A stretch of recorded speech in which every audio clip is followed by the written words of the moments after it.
I am sure sports. You know me there, I'm coast to coast representing. I mean, say this is righteous representing for Omar. You don't know, come get the sports over here from near and far. Boy.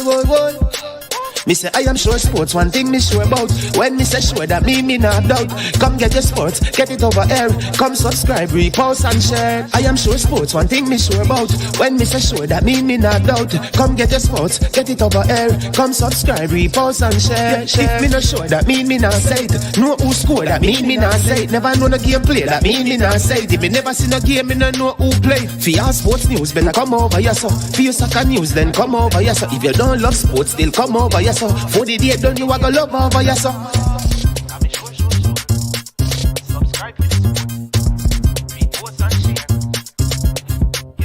So when it comes on to behavior concerning football, Jamaica is decent. I am sure that if we can get all of these things done, set in place by the end of April, it gives us enough time before the World Cup campaign.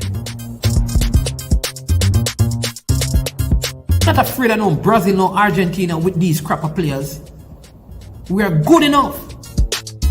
Remember to like, subscribe, share. Listen, comment, let me know what your thoughts are. Trick Jerk Marinade gives your meats and vegetables authentic Jamaican jerk flavor. The spices are directly from Jamaica. Spices like jerk seasoning, allspice, Scotch bonnet pepper, fresh scallions, thyme, ginger, and garlic. The key ingredients to a great jerk marinade. 0% sugar and low in sodium. You want to try it?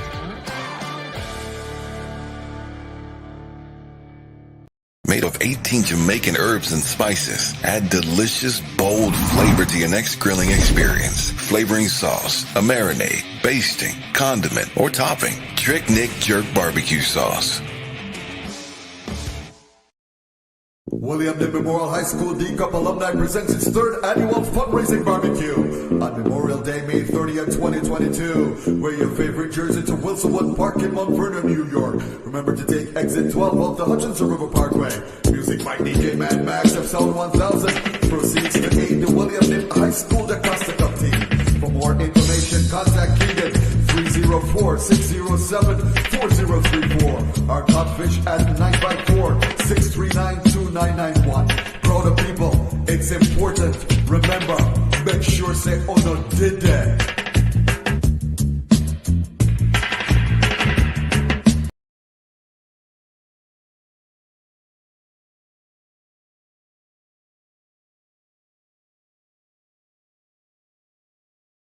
All right. Good evening. Welcome to I Am Sure Sports on the day when the EPL is finished and the Arsenal. Oh my God. Many people said we choked. We finished in 5th position. Tottenham got 4th spot. Manchester United got 6th. And City won the title over Liverpool. Oh my God, to all my Liverpool friends, I feel it for you, my brothers. Yeah, it's also on the day when Mount Pleasant defeated Tivoli Gardens by 4-1 at Draxall. Daniel Green with a double for the trouble, as well as Trevante Stewart. 2 brilliant goals he scored. Listen, I am Manning's man. This is I Am Sure Sports, and we have a wonderful one lined up for you. I see Ryan, Liverpool FC, with hearts crying. His heart is broken because Liverpool missed it by a whisker. I understand, my friend. Just light a candle, sing a songy, and make your way back home and get ready for next season. Listen, it is Sunday. It's also a very good day, a day when you should give thanks to life, and that life is found in the Most High. He is the author and finisher of life. Listen, and if you're alive, it's because of the goodness of God. So I want you to just pause and say, thank you, God, for life, or thank you, Jah, or just go ahead and say, I give thanks for life. because life is not guaranteed to anyone. There's sickness and accidents and deaths and murders, but God has preserved and kept us. So big up, big up to all our sponsors. We have a guest that I'm going to introduce. So let me just rush through, bigging up our sponsors. Our sponsor in a helping hand. When you need it the most, call them at 876-884-7390. They will give you a loan of up to 100,000 Jamaican dollars at 0 to 4% interest rate. Guess what? No processing fee and same day processing. How can I forget Launch Legacy? Launch Legacy is where they handle risk and they seek legacy. For all your personal insurance needs in Canada and the USA, visit them at launchlegacy.com or call or text them at 647-989-0782 and they will get your money to start working for you. Big up to all our subscribers. Listen, we ain't gonna pause to say anything. Just please, please, please, please, please, please hit the like button from the beginning, right? Share and subscribe if you have not. I look like Waterhouse. Lost third place. Horrible penalties from Waterhouse. Oh my God. Big up Chris Roman. Yeah, man. And big up Royal Garrel, aka Stickman, the Stick Don, the one who determines whether you have light or not in your homes. He's a fresh God. How did the humble lion go? All right. He signed for Liverpool. To all the Liverpool fans, listen, you really did well. All right. This evening we have a Jamaican at heart. He has done a lot of work, and a few years ago, in fact, he was doing some work in terms of getting a group of players ready for the Jamaica Olympic team, and there was a major falling out, and that all of that did not pan out. Right, we're going to talk to him today. He has a heart for football. He has always been involved, seeking to make Jamaica's football better. He's over there in the United States, but he does a lot of work here in Jamaica. His name is Mr. Michael Barnes. Some of you know him as Mikey Barnes, and he's here this evening, and he's going to share things from his perspective. He's going to give his views, right? And so we're going to engage him in a conversation to hear about his what he has seen, what he has heard, and what he has experienced about Jamaica's football, and see if he could give us some knowledge on how we can make things better as a country in terms of football. So welcome to I Am Sure Sports, Mr. Mike Barnes. Welcome, Sir Barnes. How you doing? Hey, good afternoon, everyone. I'm doing fine. How you doing? I'm doing well. I'm doing well. Are you a Liverpool fan? Tell me no. No. Got some friends that are, so, but How are they I feeling still today? support Tell them. me. How are they feeling today?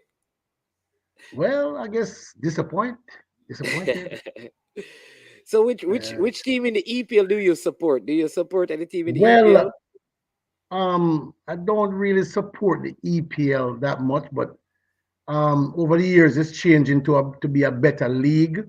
When I was playing back in the days in Germany, I'm a Bundesliga man. Yeah. I used to play for Wow. Eintracht Frankfurt back then in the 80s. Really? Yes, Awesome. sir. Eintracht Frankfurt just won Europa League. They defeated West Ham. Right. No, sorry, Rangers. They defeated Rangers on Rangers, penalties. yes. Yeah. But they knocked out West Ham as well in the Right, semifinals, I believe. right. Wow. But that So was you, few you years you ago. actually played for Eintracht Frankfurt? Yes, I played for them.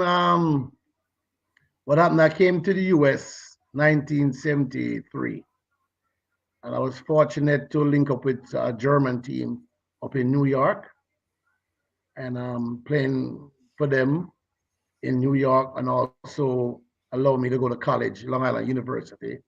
We have, you know, went there for 2 years. I played for 2 years. And then I got a break to go to Germany to play for Eintracht Frankfurt because one of the guys went back, who was my coach, Dida, went back to Germany and invited me to come. So I went. Is I Dida the played there for like Brazilian? 10, 12 years. Excuse me? That is Dida is the Brazilian, or that's a different Dida? No, he was a German guy. Okay, okay, He used okay. to So coach many Long Island seasons. University back then. Okay, how many seasons did you spend in Germany? Um, around 12 years. Wow.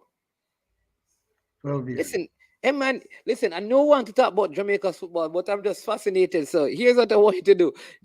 I know we started off just talking about the league, but tell us about how you started playing football and just your journey all the way to when you stopped playing, and then we can get into some of the other things that you're doing now. Like, where did Well, you start playing? Where in Jamaica? How was that? And all you right. know, I used to live in Arlene Gardens off Mullines Road. I used to play in Pembroke Hall. And I went to New Day Primary, where I started playing there. I remember I played against Shartwood School and some schools around there. Then we had a local team named Woodham United in Arlene Gardens area that we played ball against Marvelly and support like that. And then I left in '73. I came to America when I was 13 years old.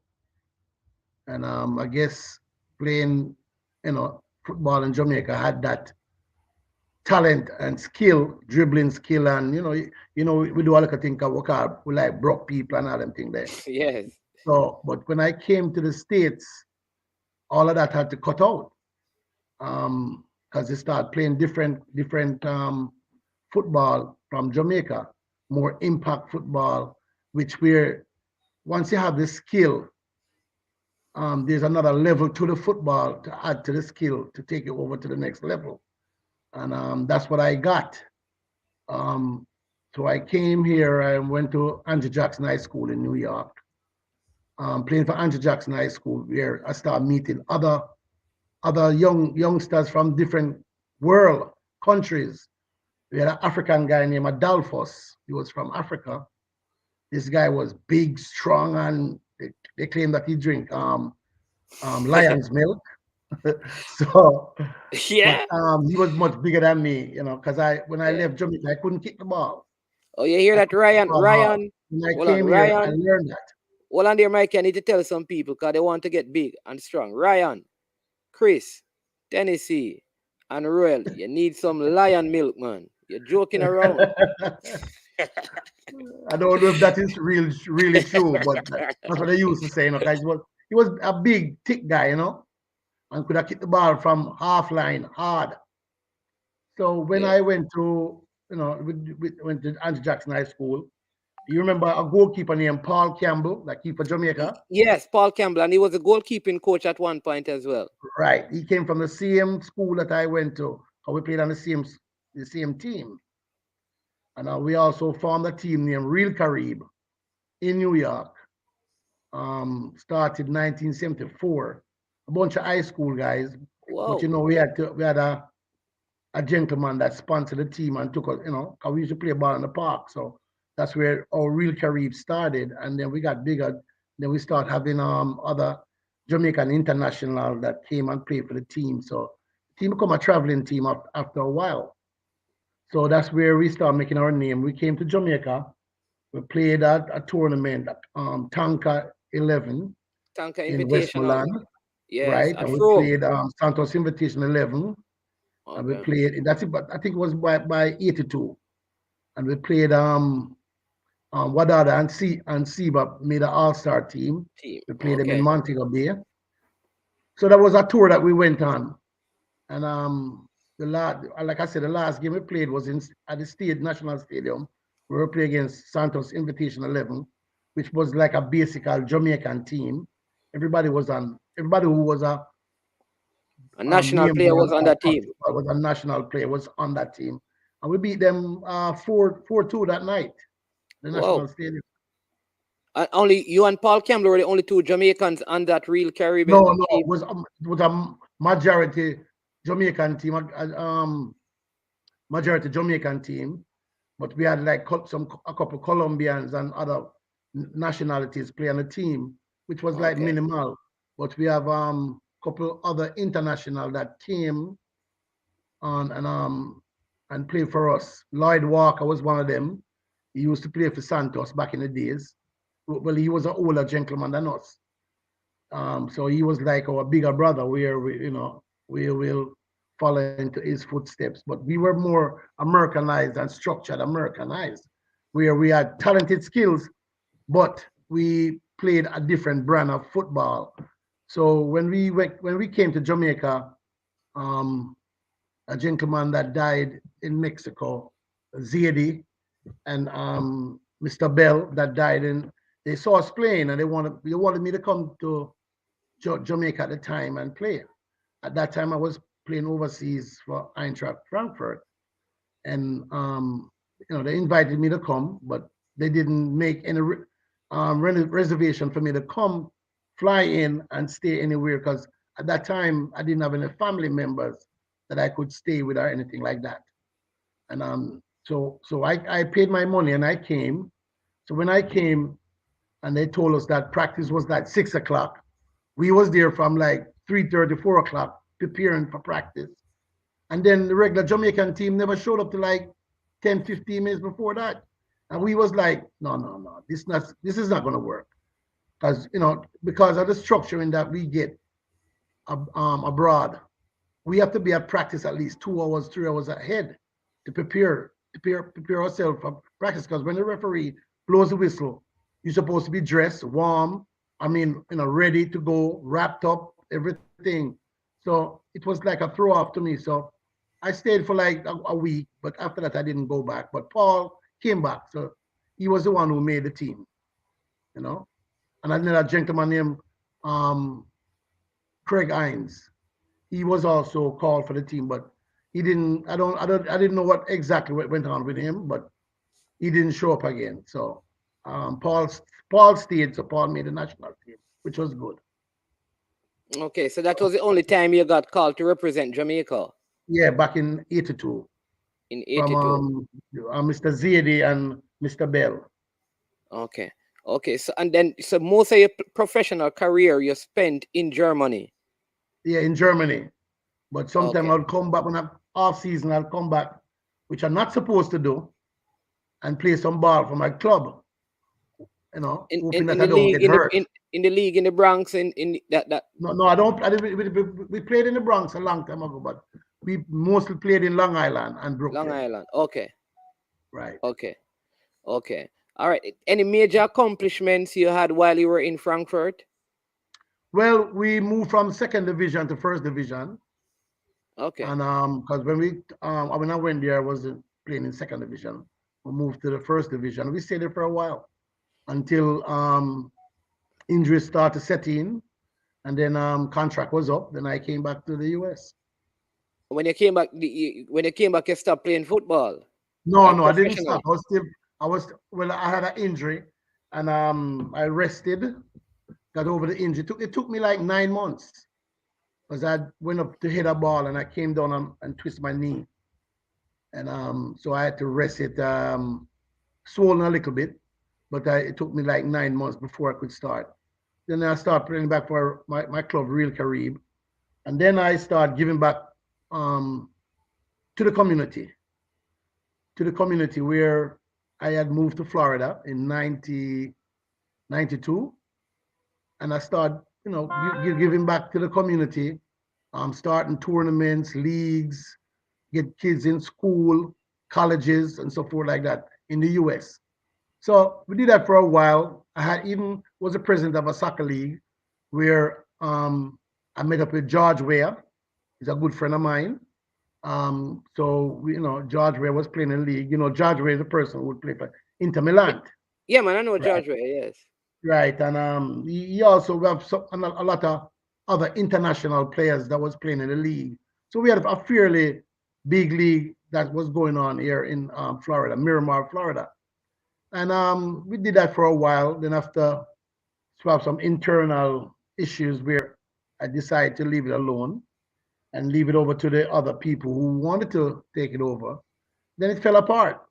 So, I'd stopped doing, interacting with football, but I did interact with the kids because my belief is getting the kids to get an education so they could stay off the street.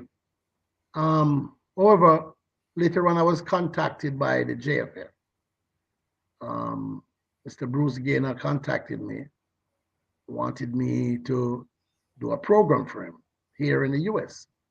because I had contacts with a lot of colleges, and I know where all the kids that came to US from Jamaica. I knew where all the pieces of the kids were all over the country. So he came to me and asked me if we could do a project for the country. However, I spoke to a couple of the ministers back then, and they tell me, Mikey, it's a good thing to do for the country. So I said, okay. I got my staff together.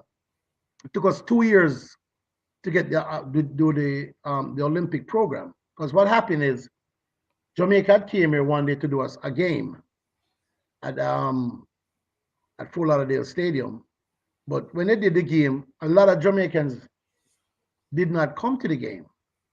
And then after the Sunday, when we had our tournament here, we have a tournament every Memorial weekend, the whole Jamaican community was all here. So Bruce Gaynard came and he saw what was going on. So he said to me, Mikey, how you get all these people here? So I said to him, well, Bruce, I've been doing this all along, and I know the community. I'm a community person, and do this, invite teams from all over the US to come here, and also Jamaica. A lot of players, when they finished the Premier League, they all came to the tournament. At one time, the '98 World Cup team was here playing in the tournament. Tapa Whitmore, just to call a few, Warren Barrett, a lot of people was here. It was like a real Jamaican festivity. So, the tournament was a vibes tournament, and people from all over the country, also Jamaica, came here Well, just somebody to said, enjoy themselves. yeah, Leon Minot is saying Atlanta Boys Town rule your tournament. Right. Okay. So just goes to show you, people know what I'm saying. People can relate to. But anyway, we move on from that. So we did a program for the Jamaica. We had a discussion with You the. remember what year this was? It was before the COVID, about 2019, before the Olympics. So we Okay. did 2 years before the Olympics. We did a program to help Jamaica to qualify for the Olympics. So where we would get all the kids that would be qualified, so we could showcase them, put the Jamaican team together, because we tell them together. I'm the one who told JFF to get a team in Jamaica together, and then let the team travel around the country and see what you could get around the country. So that's what they started doing. So while they was doing their work, we was doing our work here in the States. So what we did, we went all over and get a lot of college kids and a few high school kids also to come into the program. It took us like 2 years to get finalize everything. So after we finalized everything, the agreement with us How and many Jamaica was, kids? How many kids in total? You remember how many kids in total you were able to get we together had over in that time? 105 or Wow. 110 And kids, all of them could represent Jamaica. all of them. Okay. Because if you look at the website, it tells you the details of everything that qualifies you to come to this tryout. And Okay. some are former money club players that come here, got lost in the system, that went to high school that Jamaica don't remember anything about. We found those guys and we invite them to come. You remember any of those names, just for people who may any We of those have names? a youngster, Ian Frey. He was an Yeah, Ian exceptional Frey, right. high school I think he player. went to Hillel. Right. Yeah. So it just goes to show you, we have all these kids, these talents that's going to waste here in the US. And I'm saying to myself, if we could just make it to that final 8 and at least let the world see what we have, it would be better for Jamaica, and more people would be interested to come to Jamaica to see the talents that we have there. Because remember now, when we have all these immigrants that leave in the 40s, but went to Europe, went everywhere, and we think it was a bad thing. It was a good thing, because what they did, they went there and multiply and get their kids into certain football system, learning the game differently from how we learned it in Jamaica. And it is a plus for us, because when you look at it, outside all the other Caribbean islands, Jamaica has the most people outside the country and have knowledge of this game more than any other Caribbean islands, and we're ahead. But and I cannot see why we cannot have all of this put together over a period of time. Why is it that we cannot get over that hump where you know we can elevate and take us to the another level where we supposed to be qualifying for all these tournaments that is being played, and we can't even qualify.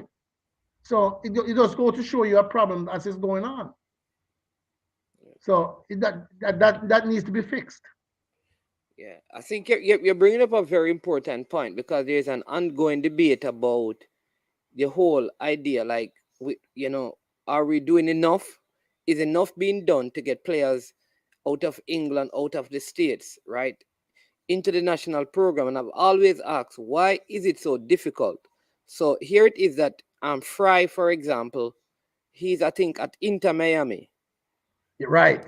And I know William Bones, he came to Jamaica twice and they turned him down. That's what I'm saying. So I am wondering, I know up to recently in our under 20 camp that they're having, a lot of the guys who come out of the States, and I'm not there, so I can't say what their performances are. You understand? Because I don't get to see it. But it just seems like if you're from the States, it's a very hard thing to get into the national team. And I always wonder why. I'm gonna ask you a question. Yeah. Ask you a question. If you had a child, right? Or a baby mother, and you had a child living in the States, and then you find out that this child that you have is an exceptional football player, whether a girl or a boy. Is he qualified to be a Jamaican because his mother and father is a Jamaican? But he was born in the States? Yeah, man, he's qualified. Okay, then. Since he's qualified, why is it that it is a stumbling block every time you find out that this person live in the States or born in the States, but he has Jamaican parentage or grandparentage? It is a stumbling block every time one of our kids come down there to try out. It's like, oh, we don't want any Americans. We don't. Oh, you come to take away some. Come on. This even happened to me in 1982 when I came to Jamaica. They say, I came there to take away what they have. I don't come there to take away what I come to enhance. Because when Jamaica win, I win. When Jamaica lose, I lose. So this stigma got to go. The stigma got to go because it is holding us back, and we have all this talent and all this everything willing and ready to make our country be on top. We're supposed to every under 13, we're supposed to at least qualify for that semi-final, quarter-final, somewhere along the line. Under 15, the same thing. Under 17, the same thing. Under 20. And when I talked to Bruce, I said to Bruce, why is it that it's 2 weeks before a tournament you're doing a camp? You suppose in America, the camp does not stop even when the tour, because remember, someone from 20 under. What his answer? Yeah, man. What was his answer though? When you asked him that, what was his answer? His answer? He doesn't have any money. They don't have the money? That's the answer. We don't have any money. And I have to laugh. So what solution did you offer them? Because I needed to go back to what happened with this Olympic team that you worked, you said, almost 2 years let me all continue. of these kids. All right, because I have a couple of questions for you, but I wanted to explain that because I see a very good question here that Cranky is asking that I want to ask you, but I want you to complete the point about what actually happened with that. Okay. Yeah. What? Okay, we had two teams. One here in the southwest, and one is in the northeast. So what we did, we combined both of them. Because remember now, we have kids from California, we have kids from all over the globe. We even have kids from Japan that plays for the Japan Olympic team. They came, but their parents told them to stay with the Japanese team, which, hey, is that's where they was born. The 9 love that Jamaica got, 2 of the kids played on that team. that's supposed to come on this team. And they could play for Jamaica? They could play for Jamaica. Whoa. Whoa. Okay? Okay. Because we have a database that reaches out and we plug in all these kids and we reach right around the globe. Where we have all these kids come into the database. We know them age, we know just about everything about them and where they're going in the future, education, everything. So it wasn't just about football only. It was about taking it to the next level. Okay. But we want to take our country to the next level. But I guess the country didn't want to get there. So you had two camps, one in the northeast and the southeast. And southeast, all right. Right. And then there was supposed to be also the same kind of recruiting going on locally as well. Right, in Jamaica. In Jamaica. All right. So how did all of that culminate? All right, what's supposed to happen now? JFF said that, okay, we'll send our kids to the States. The team that we have, we're going to send them to the States. For so a weekend. One based locally in Jamaica, they were going to send over to the United States. The Jamaican team was going to come here and play our team here in the United States. So we could sit down, because Tapa Whitmore, Donovan Dookie was supposed to be there. And Donovan Dookie was at the trials. And when he came and saw the kids that we have, he said, your kids are way far better than the kids that we have. Donovan Dookie said the kids that you had in the States were better than the one that he was preparing in Jamaica. Right. He even look at one of our forwards and say, yo, this guy should be playing in Europe right now. He's a big money seller. Yes. All right, continue. That would have even select one kid. So sad. Oh, so none of those kids played in the tournament? None of those kids represent Jamaica. Let me continue the story. Okay. So when we supposed to get the team, they came up and said they don't have any money. The kids, everybody wanted the game real bad. We wanted this to happen. We wanted the meshing because we want Jamaica to go to the next level. Parents and everybody is putting up money. The program cost us, run us almost more than $25,000 US to run the program over 2 years. The traveling back and forth, hotel, food, everything, equipment, everything. So what happened was, when they claimed that they didn't have the money, we went and looked for some sponsors to put the money up. We was going to buy the ticket. We looked for sponsors in Washington, D.C. that was going to pay for the hotel.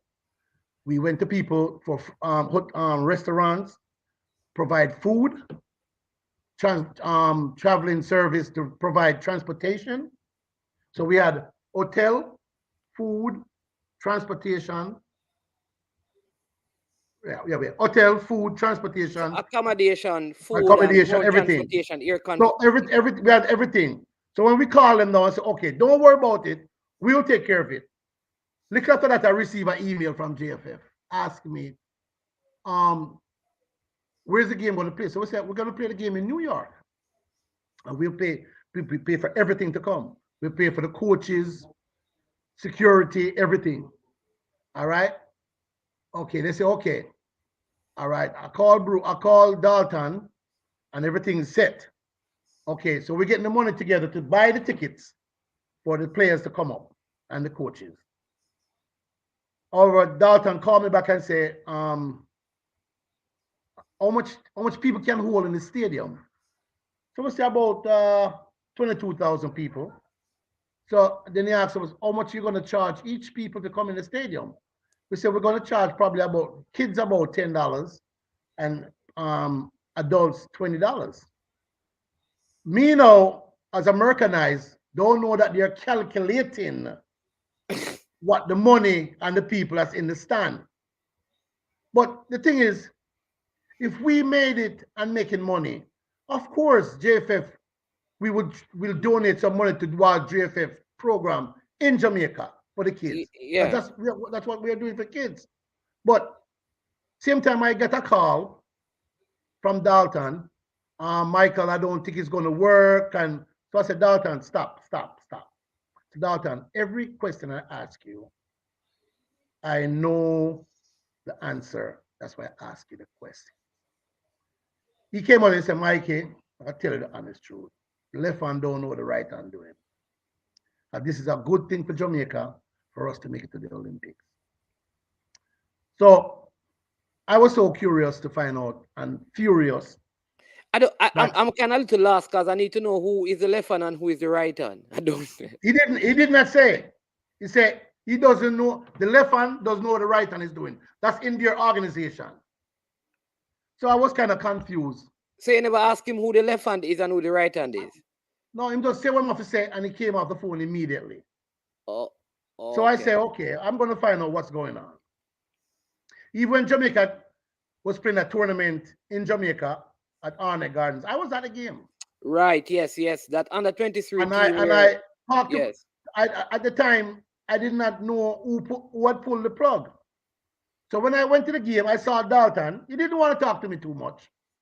He'd say hi and he left. I saw Mike Ricketts. And I asked Mike Ricketts, what's going on? Mike Ricketts said, aren't you guys supposed to get the team together and do everything? I said, no, somebody pulled the plug. Ask Dalton. Dalton's not telling you what's going on. He's supposed to tell you what's going on.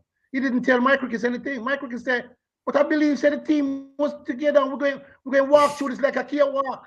I said, no. The US team, the US boys was not invited. They killed the program. So, I did some homework and I did some investigation. So I started calling around to find out what's going on. When I started calling around, there was a gentleman, I'm not going to call his name, and he was in France. It was that time when the girls was in France. They was in France before the girls got there. And I got to speak to him one-on-one. And he said, Mikey, tell the truth, I don't really want to get involved in it because I didn't get it started. And the man who got it started, he's the one who pulled the plug. So I said, the man who gets started. So I know that Bruce was in France at the time. I called him on the phone, he wouldn't answer. I called him back again. And then eventually he tell me that he pulled the plug. I said, why? I said, you're not looking out for your country? You don't want to qualify? Hold on, so let me follow the, hold on, sorry to cut you, but I need to follow the country. You ask him that. So he initiated it, and based on what you're saying, that he pulled the plug and the president didn't know. The president did not know. The president took 2 years to call me to apologize. 2 years it took him to call me and apologize for what happened. 2 years. Continue with your conversation with Bruce again. Anyway, when I start looking back at the email and I speak to other people, they say, Mikey, didn't you read between the lines? Even I speak to some Jamaicans in Jamaica. They said to me, Mikey, this is how Jamaica operate. If they're not getting any money in them on to do a program, then rather see the program fail. Now, I am patriotic. I live here in America, and I am patriotic to my country. If my country asks me to do anything, I'll gladly jump up and do it. But after this happens, I have to think twice.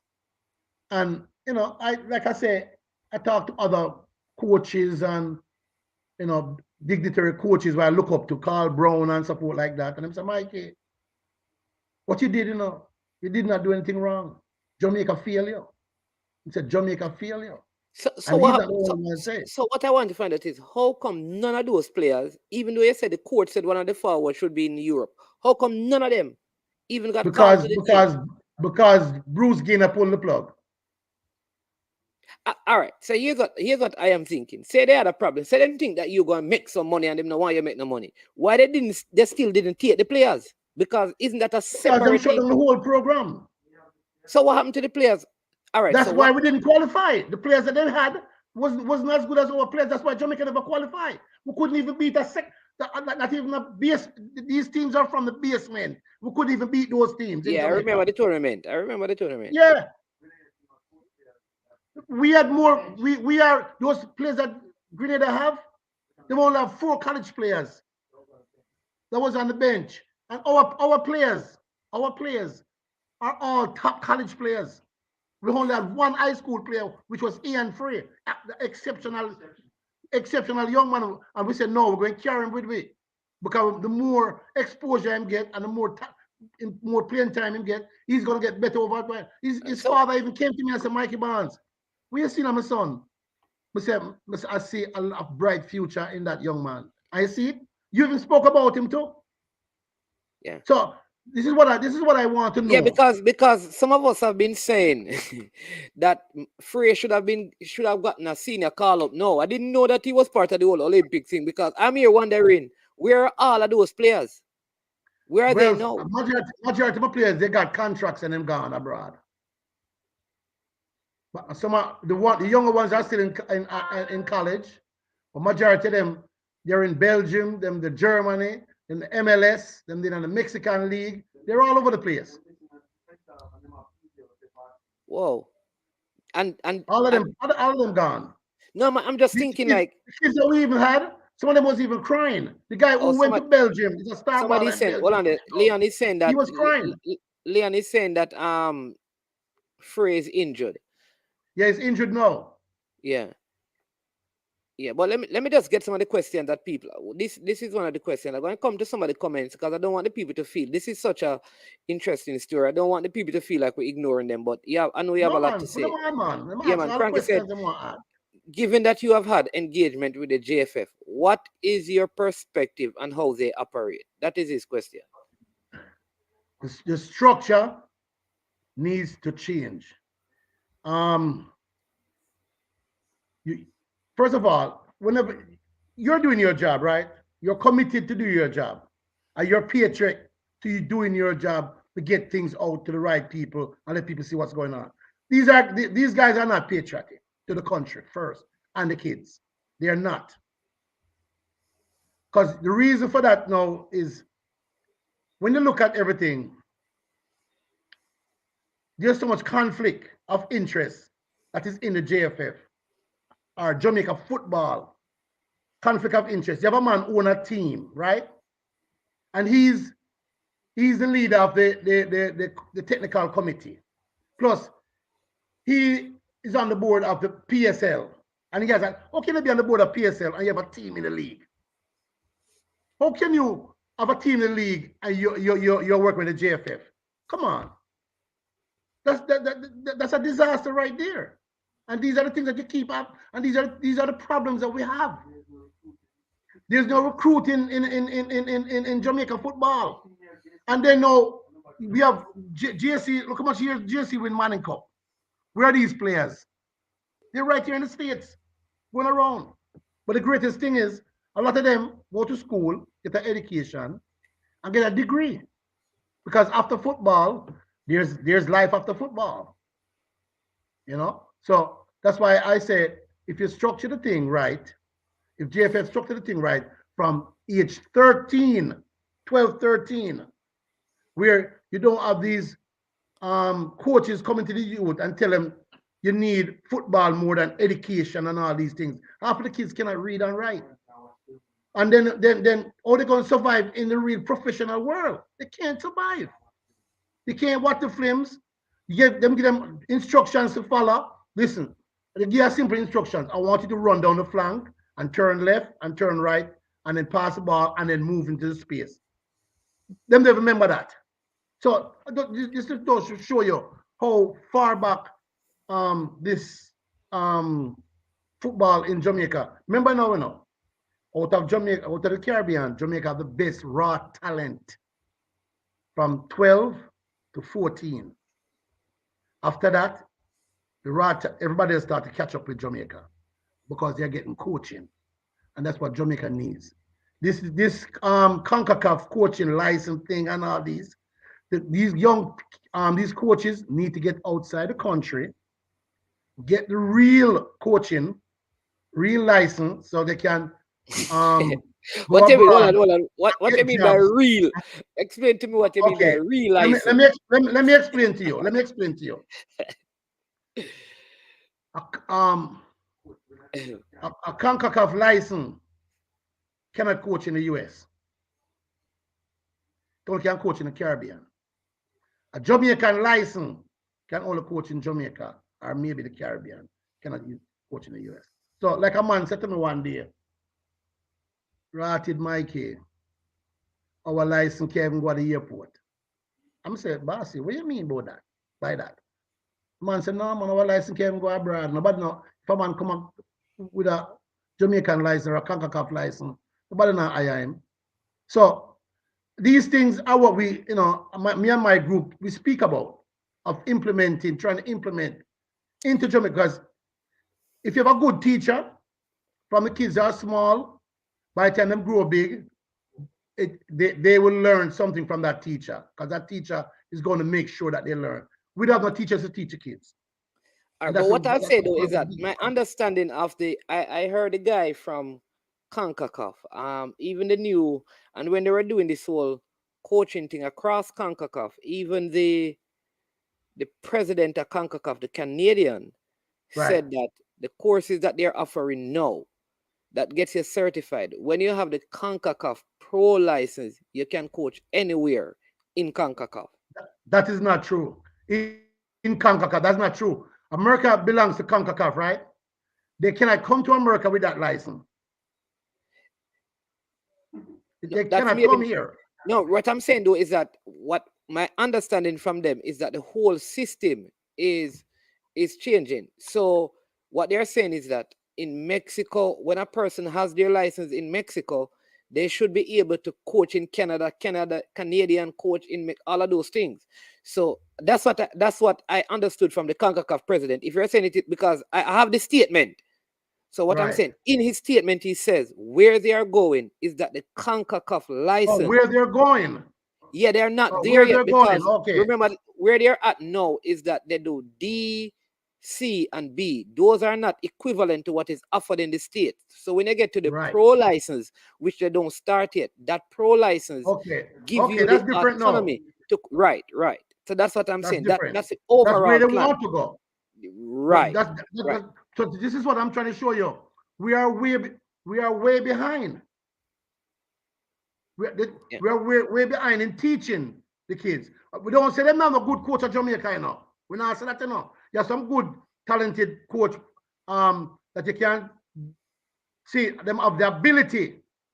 But remember now, when you get a coaching license, you're supposed to renew it every year, because every year there's new things coming in. You're supposed to learn. Most of these coaches, when you get a license, they don't go back again. So what about the people now would say, listen, we are doing more courses than the people who were back in the days. We're doing more courses than Jackie Walters. We're doing more courses than Aleman. We're doing more courses. We're learning more things. We're getting coaching from people from Germany and Sweden. All of these things, they are teaching us courses. Those guys never used to have those courses. And they will say, but Mikey Barnes think like those guys back in the days were good coaches. We now are doing all of these courses. And you're saying that, how do you equate both things? Listen, it is a positive step, because we're doing more than, like you say, back in the Jackie Walters days, but it's still not enough. Yeah, okay. I agree with you. Now, one of the things you said that interests me is that you said that the Mr. Gaynor pulled the plug. Isn't something like that though under the auspices of the president? Couldn't the president plug it back in? Listen to me. I'm just asking. Listen it's to just me. like, the vice president make a decision in the States. Let me tell you something. Michael is a nice gentleman. You can sit down, have a drink with, and talk some foolish and play domino with. But for running a business, it's a total different story. And you're supposed to know that. You're supposed to know. You're not supposed to even ask me that. But if you want to ask me, you can ask me. You're supposed to know that, because you're right there in Jamaica. You're right there sitting down beside them. And you know what's going on. Because after the time you look on TVJ Sports, when they talk, my crickets don't know what's going on. You see what I'm saying? And like I said, these guys that's in office, we need to shake them up a little bit. And some need to, majority need a whole new changeover. Because a lot of things that they come out and them say, they really put them foot in their mouth all the time. And like I say, is the patriotic for that they're supposed to have for this job. They don't have it. They don't. When I think them love the country. The thing is, is what you can do for your country, I know what your country can do for you, because if your country keep doing something for you, the country will dry out. And you have to put back into the country. And these guys are not putting nothing back into the country, into the youths. Because, listen, mark you, we are very talented and gifted. But that alone cannot get you through to where the kids want to go, or where the country is supposed to be. Because right now, Jamaica is supposed to be the top in everything. Every time you turn around, it's supposed to black, gold, and green in every under 13, under 15, under 17. But because programs don't just come like that, I just put you send out 11 man. And you see, last time what we did, we send out 11 man and play against Panama and a 3 love again. And 9 of the man them never played Jamaica before. All those things, them think they're foolishness. When we look on it, it hurt. I don't know if it hurt them, but it hurt me. When we see all them foolishness, say you have more Panamanian that play on that team that play in Jamaica, more than these guys. I have some Panamanian, them are Jamaican, and them play against Jamaica. It's very embarrassing, man. And I point out another thing. Every time they come with this thing about money, without having the money, that's not true. But I'm going to say that for another time. You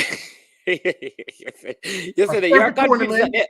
Every tournament that's played, they get money. The tournament people pay them up. You're all right. I'm going to show you a little thing. All right, go ahead. Remember a couple of years back with the under 15 team supposed to travel go somewhere? Right, and they didn't go and they got fined. How much money them get fined? Was it $7,000? $30,000 US dollar, right? Yes. That's the money that the people them give them to pay for the tournament. So they get money to pay for the tournament. Every tournament that they go on, as I know. Oh, so the $30,000 was like a refund. Yes, they have to give back the money. Can you never participate? Right. It's like me give you money to do a show. And you never do the show up on the Monday. And it costs me $30. You have to give me $30. Okay, so it's not like a fine per se. It's just a callback of the money that you get. Yes, they want about the money. They want about the money to the program. They did not show up. So that means that every program them do, because I can't tell you more, every program that they do, they get money for it. When the girls are supposed to go up on a trip and the minister pay a fee, they got money for that. That's why the minister asks them, show me the accountability of what's going on. They can't show it. Okay, so let me understand this. So whenever the national team enter into these CONCACAF tournaments, CONCACAF pays them. Give them the money, allocate the money for transportation, food, everything. Give them a budget. Everybody get the same budget. Okay, I got for instance, when a couple years back when I did working with JFF from up here with the girls, under 20 girls. Oh, so you work with the JFF? Yes, I know everything that's going on, and I work with the U.S. national program also, and I know everything that's going on. Whatever any team that's entering the tournament, everybody get the same amount of money. Everybody gets the same amount of money. Okay. So money is allocated for everything, every tournament. Except like your pre-training and all of those things. You have to work out that. You get like travel. Listen to me. Jamaica every country gets $1 million a year, US. 1st of January, 500,000, and the 1st of July, 500,000. Every country get that. Every country, football country, gets from FIFA. Pandemic time, Jamaica got $2.5 million. 1.5 is for the boys, 500,000 for the girls. And the other million supposed to go for FIFA, JFF business, like paying the parishes, Right. It is, yes. operation costs, right? Now, that $1.5 million that they got, Jamaica didn't play no football, so they gave that money to help start back the program when COVID is over. I'm going to ask you a question. Did any girls program start back yet? In the girls' league start back yet? No, I know they just completed the high school league that just run. I don't even know when it started. I'm not talking high school league. High school league is ISA. Yeah. I'm No, man. I wouldn't. There's no female program that has started. No, not at all. Okay, they get $500,000 for that. Look back in your records and you'll see that when JFF got the money, they got $1.5 million to start up back, help them through the COVID, to give the Premier League teams money to run them operations. So when time come, they can be ready for start up at the program. They start up the men's program. Have they started a women's program yet? You're there. No, man. No women's program. No. All right, then. So where's that 500,000? Well, that's a good question. Don't ask me that. Listen. I have one more for lick your way. I have implemented a grassroots program for Jamaica, and I won't call no names. But what I say though, could it? I don't know. I'm saying that. All right, because I know that. What about like the debt that they have? Because I have heard, for example, whoa. No, man, the debt has nothing to do with what we're doing. No, let me tell you what I hear. Right? Yeah, go ahead. I hear that when they inherited the federation from Captain Burrell, right? This is what has been out there. We were heavily indebted, right? And that is because I remember even one of the financial reports that they had online that has come off is that even the TV rights money that was given was already used up in that whole paying off of Schaefer along with government. So they use up future money for a present situation. All right. So I don't know. Could it be? Could your excuse be? We use the money to help pay off some of our debt, but you are in there, so you can tell us, because that is what. No. I am not in there. I work with them on the outside. I am not in. I wasn't a vice president, a treasurer. All right, my apologies. My apologies, sir. You're not in there. You're just on the outside working on the outside, and I didn't listen. I did not get paid. Okay. I did not get paid. I don't get paid for nothing. Everything I did was because of my heart, my patriotism for my country. That's what I told you. No, I have to think twice. And see, Leon is saying that some of the Premier League team got their COVID allocation out of that money. Okay, but listen to me. Let me give you another version of it. We did a grassroots program, introduced them to a grassroots program. I knew the people from FIFA, so I call them up and I tell them everything. Told them who to talk to and everything, so they can allocate money for the grassroots program for the kids, right? What they did, they got $5 million over 4 years. Nobody hear about that. One time it came $5 million US over 4 years. $5 million US. So that would be from Jamaican money. That is from 2001. From when? 2000 and what? 2018, somewhere wrong there. So when Mike Ricketts first got into power after the gentleman died. Yes. Okay, allocated that. They did 3 sessions. Right? They did 3 sessions. Mr. Virtue is the one who did it. And then a gentleman from Trinidad oversee it and sign off on it. Yeah, man. I know the Trinidad. Okay, I talked to some of the parish president to find out how much thing of them did they do? Camps did they do? Mr. Mikey, only 3 camp them do. They haven't done anything. So I called Mr. Virtue about it. And I asked Mr. Virtue about it. And I said, why you stop? He said, Mikey, them say they never have no money. So I said to him, what do you mean they never have no money? I said they had $5 million for 4 years. He said, I never know nothing about it. I said, yes, because I spoke to them about, I know everything I know everything is moving. So after I did that, I just kind of leave it alone because I can tell you the money that comes in, but I cannot tell you how the money go out. You see what I'm saying? So when you said to me now, they claim that they get more, they inherit the federation a debt, right? Let me explain something to you. When I talk to some of my compadres, a debt going to be always be there. So when you, so like say I step down and you step in, a debt is going to be there. You just go and pay some money towards it, and then you borrow some money. So a debt will always be there. So when I tell you that they're paying on a debt, you really believe them paying on a debt? I can bet you any money when they leave, that debt is going to be there. Yes. That's how that's how it works. Because first thing I said to them, so when a new man come in, does the debt clear up? Man said, no, Mikey, the debt not clear up, you know. So what the debt remain same way. I get bigger. One, because I'm not really bright like other people, you know. You understand me? So you know, so me have to use my calculator because my brain a big like brain like your one, you know. Me not so good, you know. So let's do something. You say 5 million US? No. That's what you said? They get $5 million over 4 years. 5 million. All right, so $5 million. $250,000 every.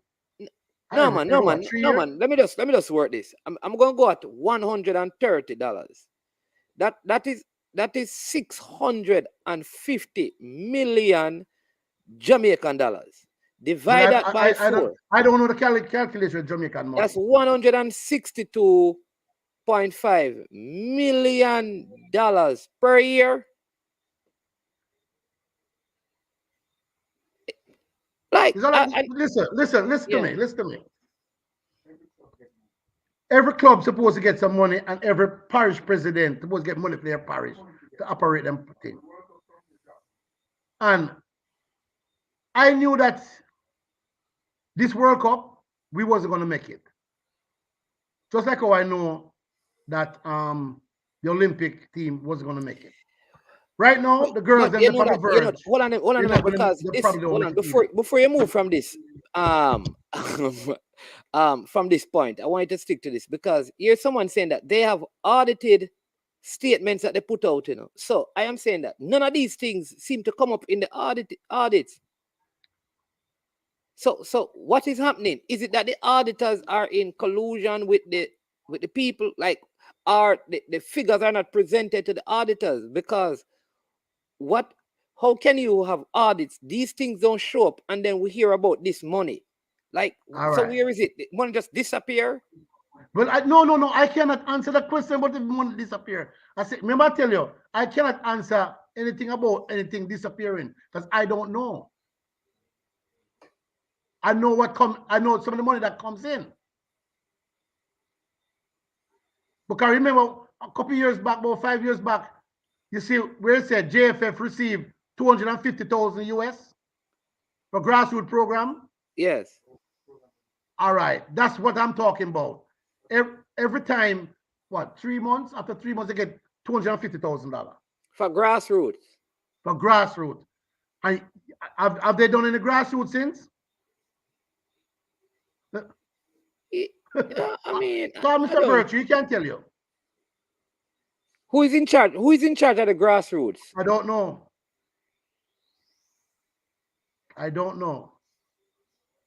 Like you say, Mikey, you have no. I don't work with them inside.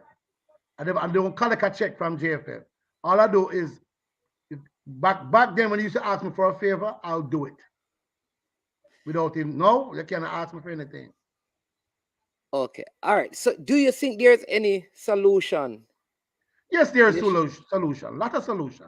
All right. What would you propose? Because these are damning stuff, you know. Because even though we have an under-20 team that needs money, then to get the best team. I'm gonna ask you a question. Why you think the diaspora, not the diaspora, the business entity in Jamaica, doesn't want to help.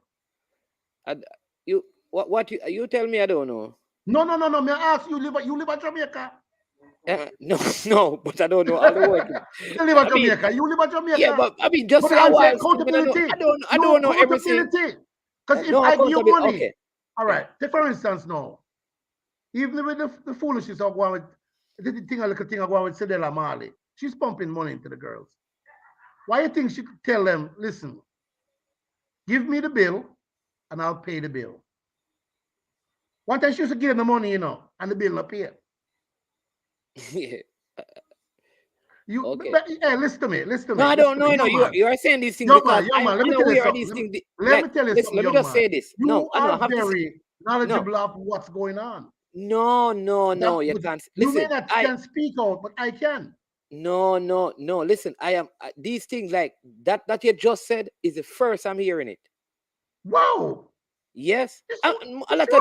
We didn't. Most Jamaicans will tell you we didn't know that there was give her the bill and she paid. We never know about that arrangement. We have been trying to find out what is her arrangement with the JFF. And a lot of this came to light because some persons felt like just the way how Vin Blaine was removed was not the right way, even if you wanted him out. That's what a lot of people are saying. All right. And then a lot of these things, let me give you my take on the Vin Blaine thing. Yeah. Let me give you my take. National team, professional team is about result. Even if the girls them come and say him can't coach, and him can't, but the thing is, he got result, right? What I read for the girl indicated what to believe, I would not have fired him either. But what's happening between him and the girls, he's going to bring a wedge that a communication between the coach and the players going on the field, and being that I would like to qualify for the World Cup. You have to do that. Yeah, problem is going to occur. So I think by Vin doing what he did, by stepping away, I think that's a good thing for the next person to come in. But that does not guarantee World Cup anyway. It just happened at a bad time. Because what they should have done was, before the man get hired, they should have said something. You see what I'm saying? Don't wait till the man did it, because don't care the man can't coach, but him get the result. I would ride with him. Yeah, so the reason why I bring up that though, because everything has been sort of resolved in terms of him, is the fact that the point I'm making is that what you said about Sil, I was unaware that she would give them the money to pay whatever bills associated with the girls program, and that arrangement was changed to them giving. She basically saying, and because of lack of accountability, and I'm saying that the average Jamaican out there, we don't know these things, but you have some understanding of the inner working. So it is good because we don't have any financial statement to look at. Let me tell you how sponsorship go. You know how sponsorship go, because you have a program that's been sponsored.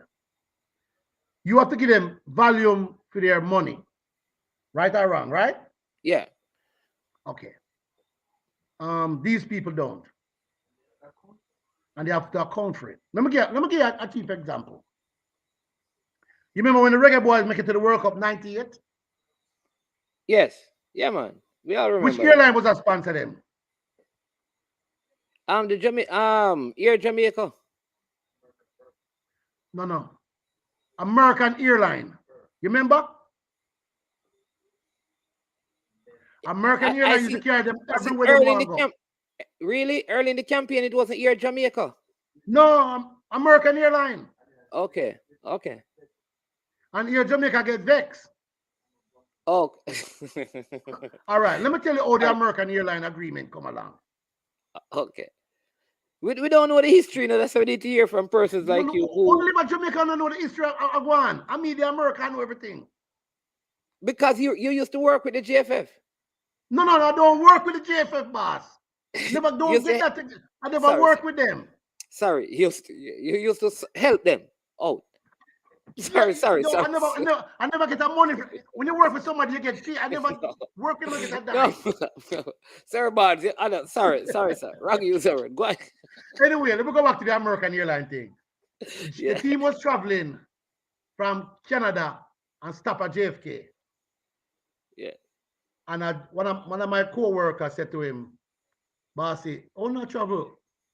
Oh no, on once the man go this airline, one month the man go yes one. We said, all right, we're going to make a phone call for now. We spoke, a brethren spoke to the regional manager. Regional manager speak to the big man in Dallas. So we say, okay, what we going to do? We're going to sponsor the team anywhere the team want to go. We're going to bring a plane. We're going to bring some stewardess and a pilot and fuel the plane and carry Jamaica team anywhere they want to go. You know why them stop? You know why them stop? Why they Because stop Jamaica was sponsoring? not giving them back anything in return, like put them name on things. American Airlines sponsor Jamaica team to travel. No, just like how you, when you do your commercial, or you Right. say the sauce 1 and cent. everything.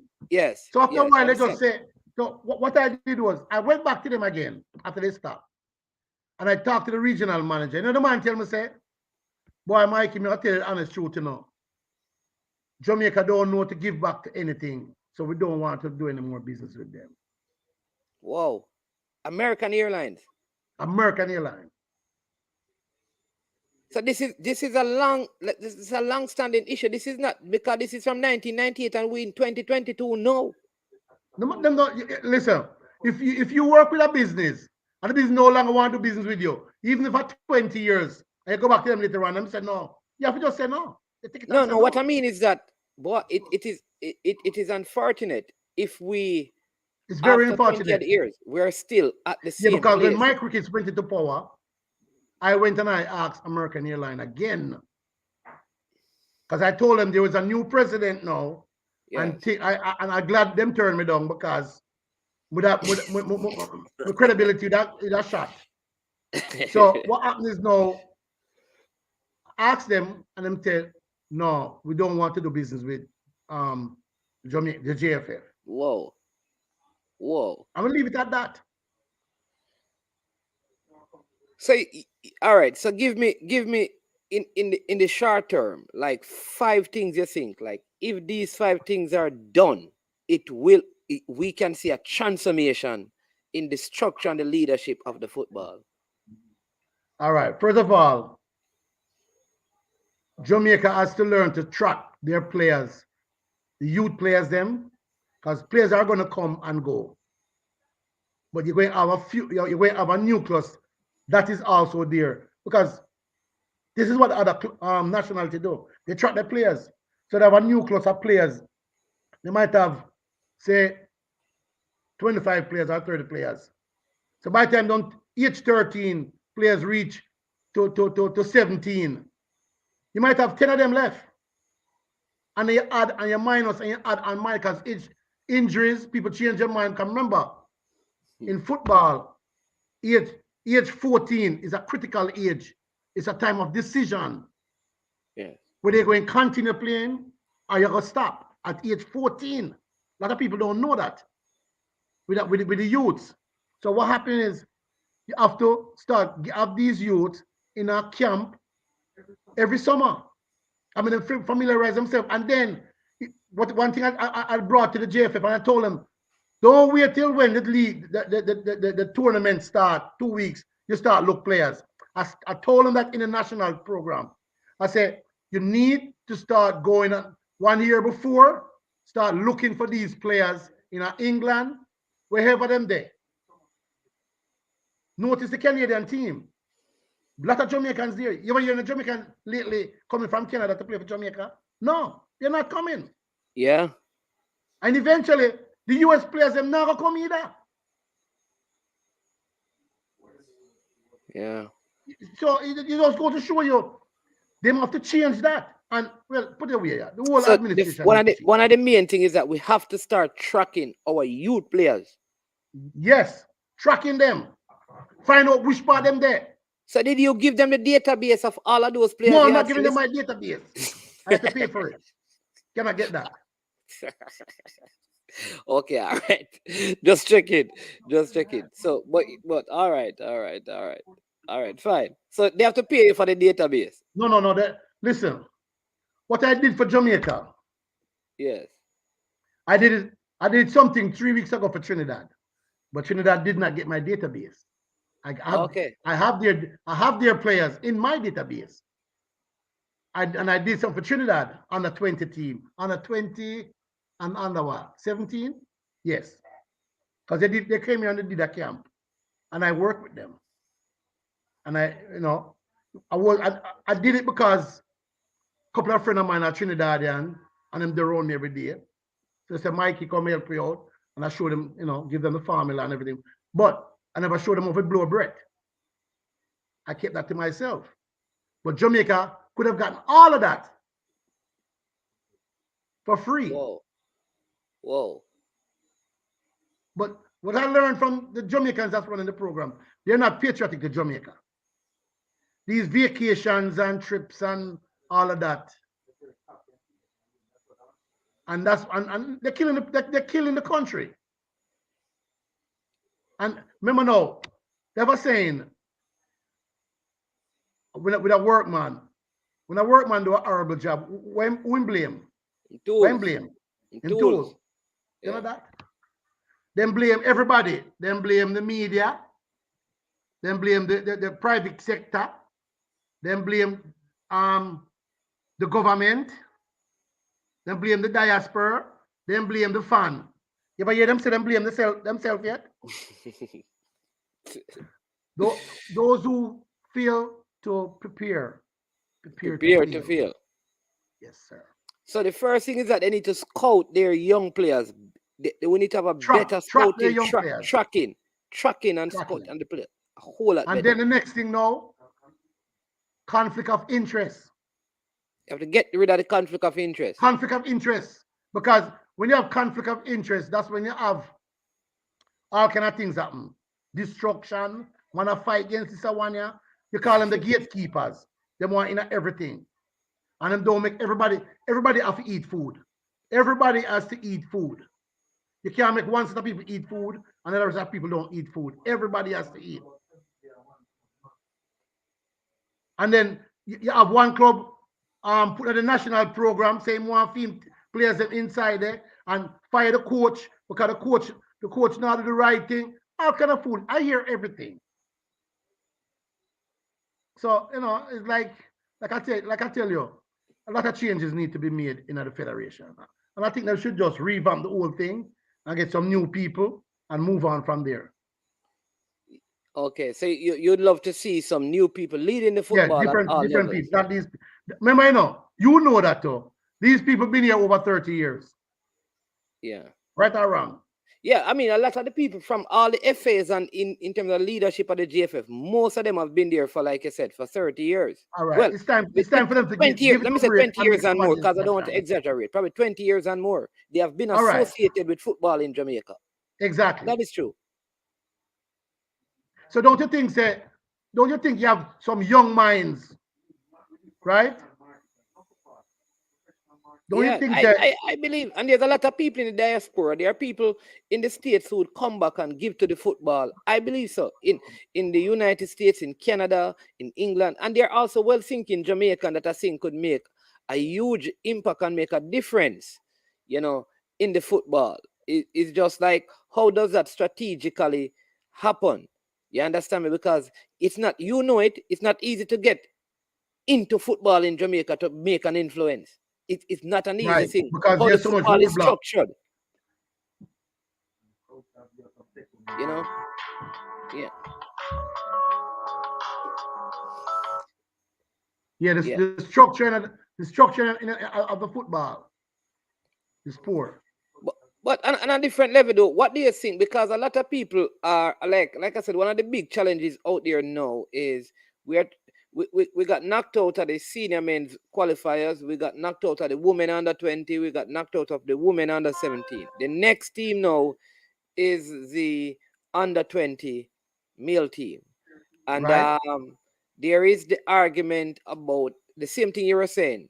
There are players in England who can play for Jamaica. But the issue come up again about we have no money to bring them. All right. All I right. know there are All a right. couple of players in the Remember States. one day, right? Make you a joke.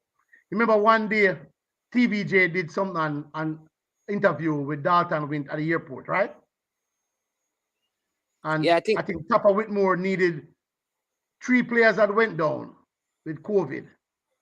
And he needed to add 3 more players to the squad.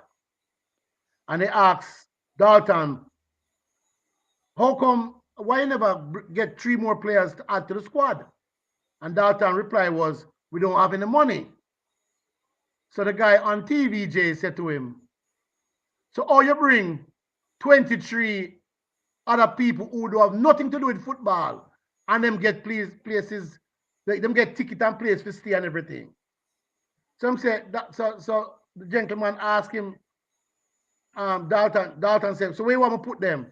He said the same place where you put minus 23 from the delegation and bring 3 players. And that is the answer right there. Money is there, but it's spending somewhere else. And you hear him answer the question. So it just goes to show you the answer is right in front of you all the time, you know. It's just for you to just listen and absorb and put the pieces together. Money is there. Because if the national team need coach tells them need 3 more players because 3 players sick. You're supposed to add those 3 players. Where you going with so much delegation? The delegation can't play on football. Yeah. And if you look at delegation, Jamaica has the most delegation travel out of every country. I can give you reasons why. Why? When they came to Orlando, right? When? That's for the Gold Cup? Yes. Yes. Jamaica had 30 something. When you're talking about the Gold Cup, the recent Gold Cup delegation, 35. So how you find that out? Did you actually count them, or are you assuming? No. When you have to take your samples, remember you have to take COVID sample? Yes. That's how we know. Whoa. So outside, no, man. Okay. Is that all right? Let me get another thing. You remember when Jamaica hold on. No, I need to make sure I get this. So when they say 30, is that including 35. the players? So you have the 23 players and 7 35. officials. Outside of the 23 players, it includes the players. Also, including the 23 players, there were 35 people in total. Right. Yeah, but there were 23 players, you know, and right. They had like the goalkeeper coach, the head coach, the assistant coach, the 2 masseuses. Remember, they carry 2 masseuses, the equipment man. So that's like 30. So I'm not 30 that bossy. I'm not 30 that man. Yeah, man. They have like 10 delegation people come. You don't need that much people. So generally, all right. You remember when Canada played Jamaica in Jamaica? Yes. Did you look at the Canadian delegation? They never carry none. That's a coach and thing there. All right. So let me tell you this. No, and I mean, I agree with you, you know. But let me tell you. So when I went to, no, man, I agree with you, you know. But I will say this though. One of the things I think we are short in, because when I went to the USA game, Canada game, aside at the Panama, the Mexico, the only game I didn't see it at was the El Salvador game here. You see those games, the amount of persons around the team, like they had 20. Like Canada had 20 plus the 23 players. USA, same thing. So I don't know if they are coaches, equipment person, water, but they had 20 persons. We counted them. So when they travel, it would mean that Jamaica can afford to do that. And I'm just giving you an example. So if we go to the Gold Cup and we have 23, we have a 23-man squad that was taken to the Gold Cup. All right. And you have 7 coaching, that would be 30. But I think that the issue is, like I said, we need to know who are who make up the delegation that go on these trips, and what is their role on the trip? If that needs to be said to the public before they go, because like I said, if how much person you really need, how many persons you really need on a trip like that, And then you claim saying another money, right? you know?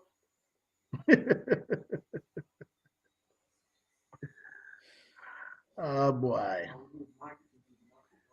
And Yeah. also, we need marketing people, not football marketing people, professional marketing people that knows how to bring money into the organization and how the money is being spent. I don't even think there's a head of marketing anymore. We used to have No, she somebody, left. and She left. yeah, so there's nobody heading up that right now. So I'm gonna ask you a question. Don't you see some disturbance in the organization? I'll tell you, listen, I don't like a lot of things, that I don't like how the things operate. All right. Like, I think, for example, I'll give you a good example. What I'd ask is that, what is the criteria for managing any team in Jamaica football? How do you qualify to manage a team? And if you manage a team and the team is failing, and they have many, like our senior reggae boys, for example, a lot of people blame the players, but the truth is, the players must take some responsibility. But a lot of the things were managerial and logistic issues that the other teams never struggled with. So if the players get kicked out of the administration, man. Right. Well, yeah, that's what I'm saying. If players get kicked out of the national team because they never performed, why aren't managers and other, like, you fire the coach? Remember, the coach got fired, players get dropped out. Right. Why wasn't the person in charge of logistics fired? Why wasn't the team manager? And I don't want people to lose here, but in reality, if you're really removing some person because of their poor performance, then you have to do the same right throughout the organization. That is the biggest issue I have, because some of these people will continue to manage other teams, even though they are failing. So you change the players and keep the management. You get rid of the coach and you keep the management. So now, when you look at, I'm going to give you a good one. When you look no change is not going to take place. Huh? No positive change is going to take place. Because you still have the same set of people who is giving the orders that needs to step back and step away. And if, let me tell you something, if JFF follows their bylaws, if they you know the bylaws, you know the bylaws? Yeah, have you ever seen the bylaws? Of course, me have it. Me can send it come to you.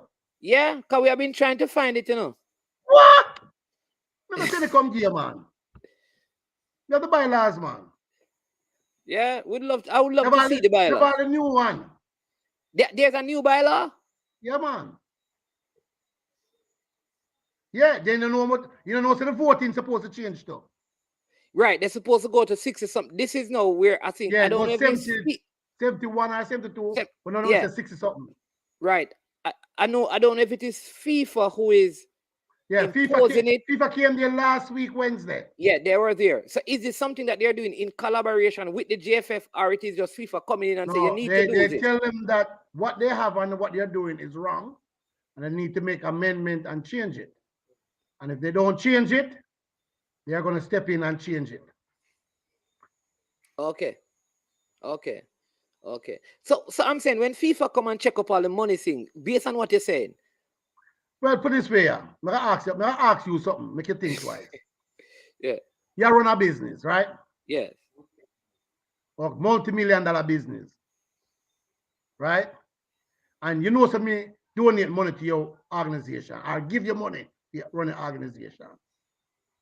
You know how my money go. So what you going to do? You going to build something to suit my what I want to see, or my money is running. But want to add a little small money them will come in, right? Oh, I see what you're saying. Don't show up. What you're saying is that they can prove what they do with the FIFA money. A matter of fact, some of it they can do that. Because, okay, I asked you a question, you never answer me. maybe you answer me, Phil. When I said to you the 2,000, the 500,000 that was supposed to go to the women's program. Yes. And I asked you, is there a women program yet? No, there's no women's program in Jamaica right now. All right. So where's that 500,000 US? You get what I'm saying? Yeah, but wouldn't they have to show FIFA what they do with the money? That's what I'm saying. Supposed to show FIFA. But do they So when show FIFA asks them, when FIFA asks them, show us what you did with the 500,000. No. Listen. I cannot answer those questions, you know. No, man. They have to answer that question because they're on the inside. If I was on the inside, then I could have tell you that. This is what we do, and this is what we do. I can't tell you that, but I like I said to you, I can tell you some of the money that comes in. Because the reason why I know, because every country that gets the same amount of money that Jamaica gets, and being that I am familiar with other FAs and I work in other FA, they tell me these things. So I know that the money comes to JFF January 1st and July 1st. Okay. $500,000 each. Every 500,000 US. January. 500,000 US. But it would be good, you know what, it would be good. It would be good to see what that 500,000 is used for. Well, you can't ask. Yeah. I think we need to get somebody to come, because this is like some of these things I know FIFA give money, but I didn't know. So now that you know these things, it puts us in a position to ask the questions. Where did the money go? What is being done with the money? Because maybe it is being used, I don't know, but you can ask about the grassroots program too. Why is it you're supposed to be doing grassroots program for 4 years and you only do 3 sessions and you stop? You see what I'm saying? Yeah. All right, let me take some comments because we have more of this. This is just part one. And if they want to ask me a question, you can ask me any question they want to ask me. All right. So somebody saying KY saying I think the JFF just added a few more parish friends and no real change. Neo says they want to give each parish 2 or 3 votes and then split the votes up among other members with one vote each. Status quo still hold the power, he's saying. And the changes don't change anything, he's basically saying. What's happening? Let me explain to that gentleman there. You see the 13 votes? It's easy to didn't we have way more than that? Didn't we have way more than that? And Captain Burrell changed it. Captain Burrell changed it. Captain Burrell is the one who changed it. So why did they allow him to change it? Because the man go behind everybody back and change it. And when them find out, them tell him say that's against the rules. Okay. Remember, I tell you, if JFF follow the rules and regulations of all the bylaws, the organization will run the right and proper way.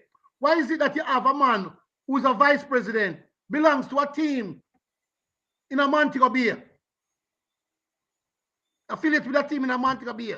That is supposed to happen. Why is it that according to the bylaws, who's the president, the chairperson of the JFS is involved with another team? That's not supposed to happen. So the bylaws have things. Bylaws say conflict of interest. I need to see the bylaws,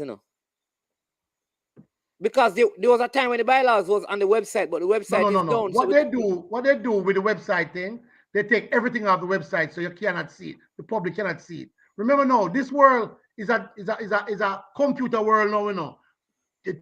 Tap of the button, they get everything. So what they do, they take everything. Not to the JFF. Them don't upgrade them website, and them don't tell you anything what's going on. When a team a pick or a team they don't tell you anything. You have to hear from the news or a man come tell you. These are the things that you guys in Jamaica need to investigate and find out what's going on inside of the JFF, which is your country and also mine. I know a lot, but I don't live in Jamaica. Oh, because see, Juvenile Minot is saying here that FIFA asks for an independent auditor's report. That's all they ask for. So he's saying when you get that, it could still mean that other stuff are not revealed because that Exactly. independent. Yeah. But listen to me.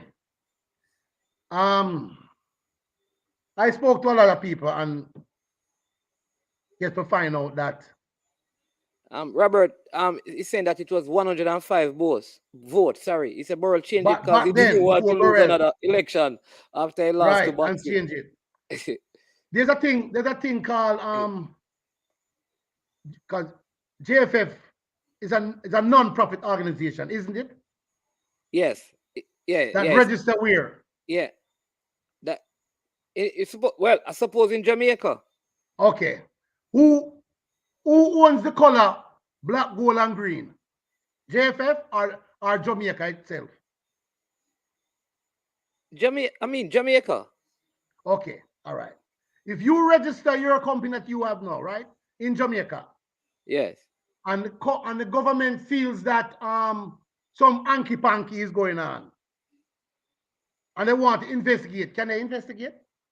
Yes. Okay, we got to answer that. A lot of people is telling me, no, a FIFA business, and if they're involved in a FIFA business, they must shut down the program. They need to investigate themselves, can shut down the program and start all over again.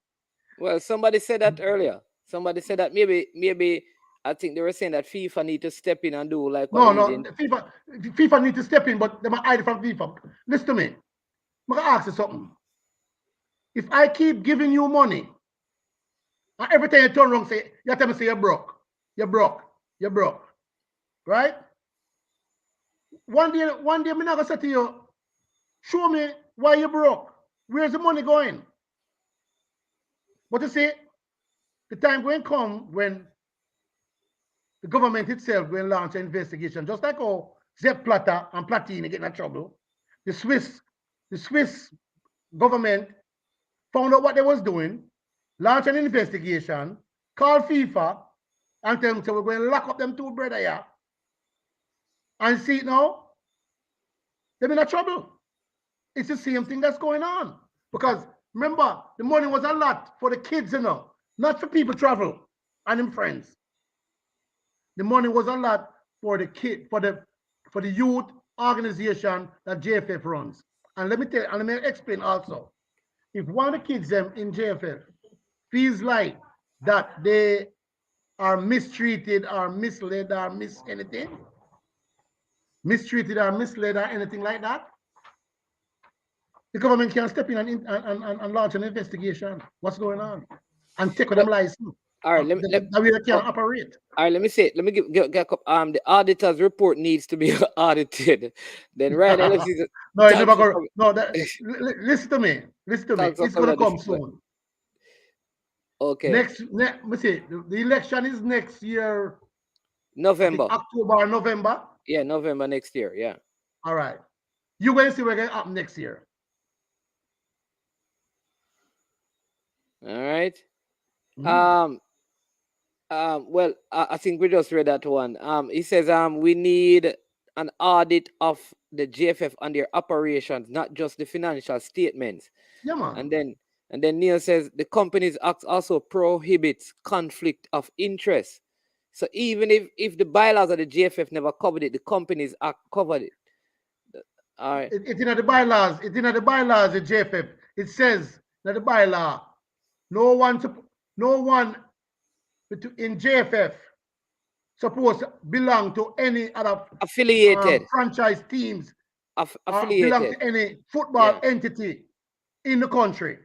You're supposed to only have one. Once you're in there, you're not supposed to link up with no team because it's conflict of interest, and conflict of interest leads to corruption. Because right. If I was we need to see those bylaws because they're not public. No. May I say it to you? Yeah, man. Because they are not public. They are not public. No, they were. That's and why you can hide. When things are not public, you can hide. Okay. All right.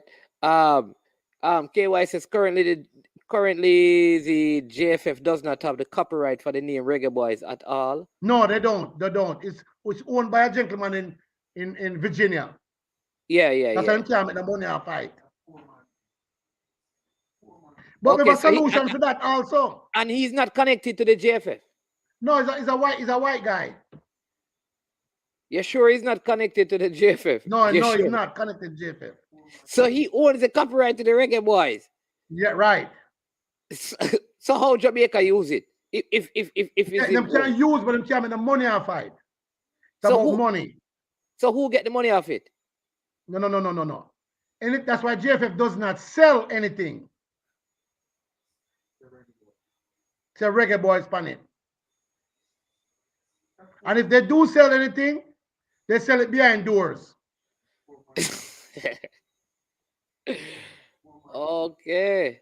Yeah, this is interesting. Let me tell you something. Let me tell you something. I have been since Bruce gave me the shaft. But they don't know. Do they know that they don't want it? Them know.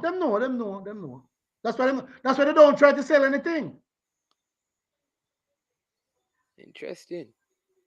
That's why they don't try to sell anything. I'm gonna ask a question. With your little thing where you have Manning's thing, right? Yes. If me copyright it, Me copyright every it time you already. say They're that gonna tell you you can't do that because it's copyright already. exactly. No, me can buy the copyright, you know. I Yeah. can buy it before you, because remember when MichaelJordan.com came out, you know, somebody bought the right feet, you know, and he had to pay that person to get by the name. Yeah. I know people who do that. Yeah. Yeah, people that does that. Them say a new thing come up and it look like he make some money, them buy it, them go claim it. Yeah, but Neo, who is an attorney, says if the government intervene, FIFA will suspend the JFF. Basically. Right, that's what you want. You want them to suspend it. That's the whole idea. That's what happened to Trinidad. Okay. And then Robert is saying, why isn't the Jamaican football media helping to expose anything? Because all of these things I'm telling you, you think this is common knowledge, you know. A lot of this is just speculation. It's the first we're hearing some of these things. Right. So okay. What used to happen with the media and the sports personnel? People usually get like a brown bag. Okay? People usually get like a brown bag for boots up this, boots up that, hide this, don't ask no questions, and all these things. But eventually it's going to stop. I mean a brown. Yet we just say a while ago. Like person get brown paper bag not to talk what is happening. No, of course. Back in the days, they used to get that. And some man get trips, and wait till the trips them come up. Remember, you know, Burrell was taught by Jack Warner, you know. Get this. Oh. Burrell was taught by Jack Warner. So, hey, there you go.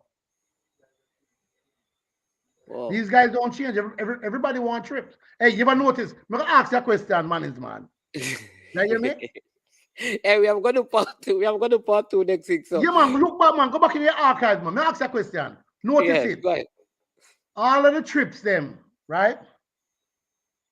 Where people, because you know, I think they come out say, man, I buy TV and all them things there, right?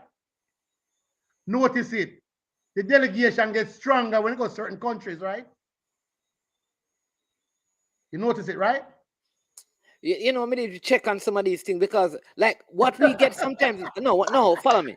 Remember, it's just recently. When it comes to US, a lot of people come because they want to buy things and bring home. No. What I am saying though is that, in fairness, a lot of the information and a lot of the stuff we have seen is because now with these platforms, more and more stuff are out there. You understand me? Prior to this, we would not know some of these things. That's all I'm saying. A lot of these things we didn't know. You don't normally, you'd hear about, like, maybe there was things being given, we don't know, but we just didn't know some of these things. Now we are hearing some of these things. And so more pressure is being applied and more questions are being asked. And I like that. You know why? I like these shows that you guys put on because we not open the people of eye around Exactly. around the world.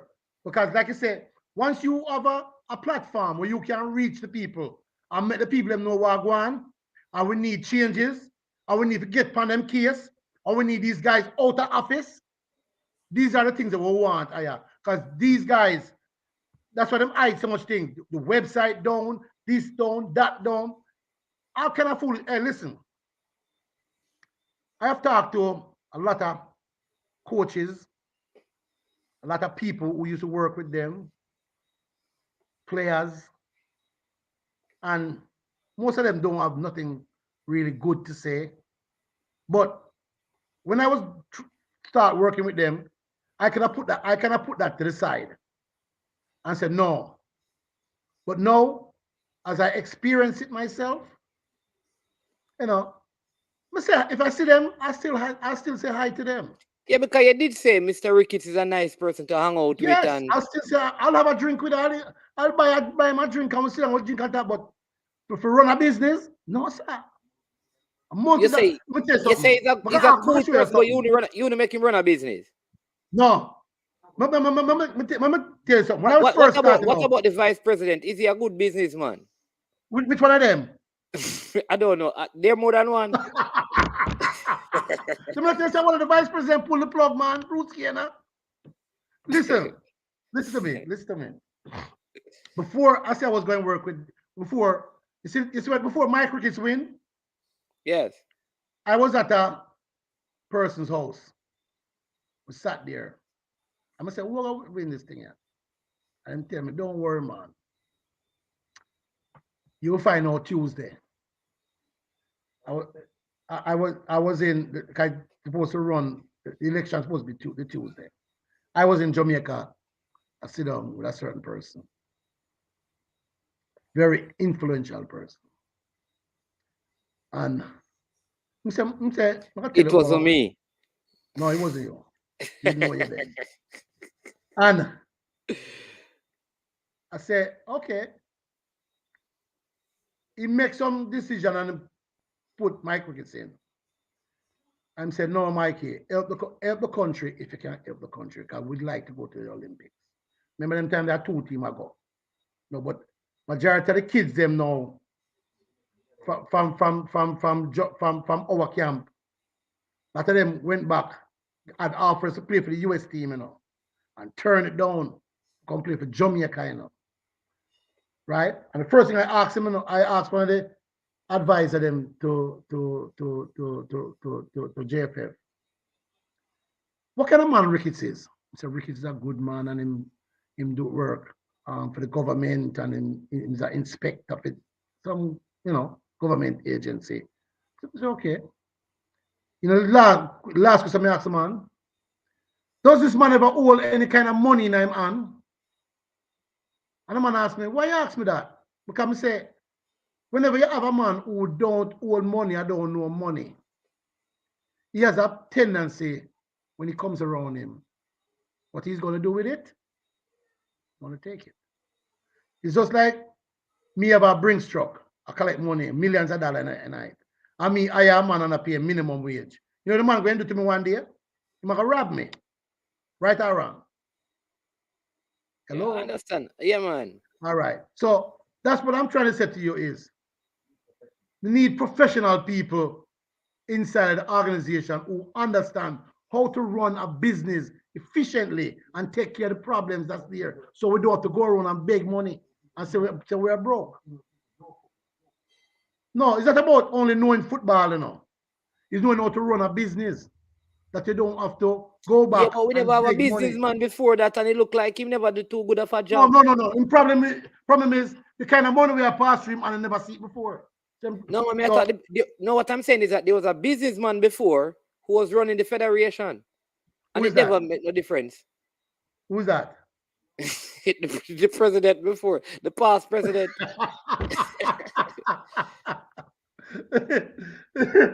The president before. No. Yeah. He wasn't a businessman, sir. He wasn't a businessman. Yeah. What? No, he wasn't a businessman. He looked like a businessman, but he wasn't a businessman. If I still give you the story about him, you're dead with laugh. All right. We don't take them through it tonight. We are gonna take it. We are gonna take it next. Yeah, man. Yeah, I'm not going anywhere. I'll be yeah, man. here. So we'll take that one next week. We take because I know you're the bound. So we'll take that one No, but next week. about man. But like I said, we need to put on joke aside.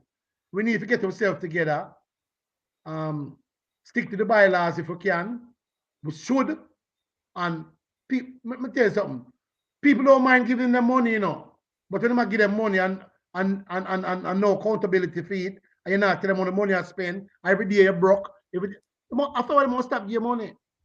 Because I'm saying the money is going in vain. And the first thing I want to know, we can't give a whole series where we have people who was backing our program, who had money, and they just want to see the program get off the ground first before them start spending more money. And see that the man them shooting them before get off of the ground.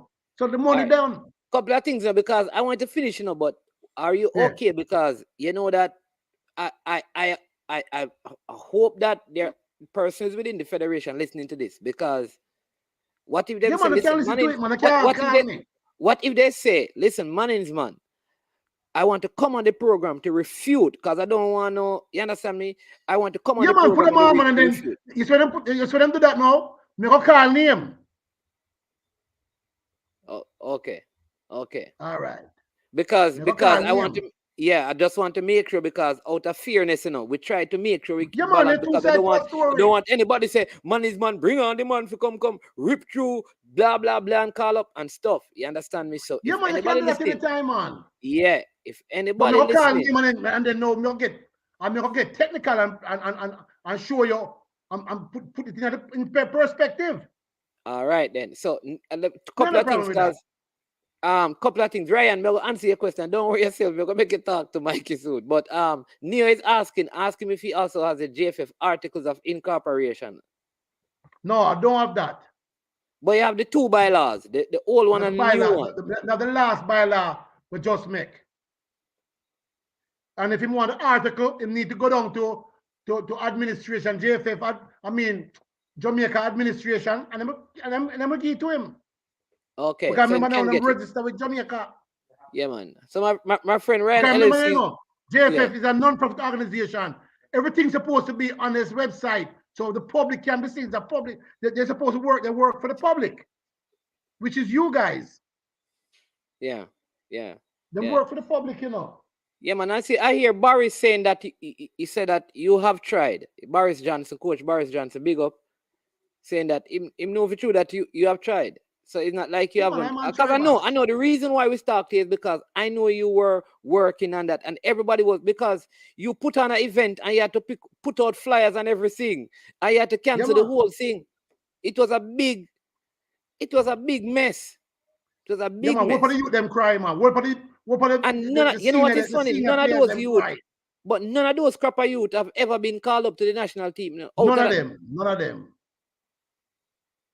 of them. And that is the sad thing.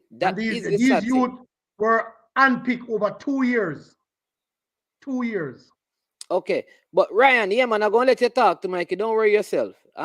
This is Ryan LFC, run a channel as well, so we're gonna see if we can line up the link. But Neo is saying that he checked where you said they must check, and he said it's not there. I tried to get it on the government website and could not get it, which is the articles of incorporation. Everything I hide. But it soon come out, It soon come out, man. Only a matter of time. Okay. Every day you carry the bucket go well. One day the bucket back, but I'm what? Okay. So I'll drop out. So listen, what is the truth? Because I don't want people peso. Remember that Mr. Barnes has said this. Listen, he said Mr. Ricketts is a nice person. He said even the under 23 thing, after 2 years, he apologized to him for what happened, and he was unaware that the plug was pulled. So you can take from that, Travis, if you follow the line of conversation, that what he's saying is that obviously somebody else is calling the shots. Hey, you can't ask Donovan Duki and you can't ask Tapa Whitmore. They were there. Yeah. See, a person here who said that all me was getting ready to attend the event, and I heard it was cancelled. Me here it was supposed to be out by Hofstra University in Long Island. Right. So, yeah.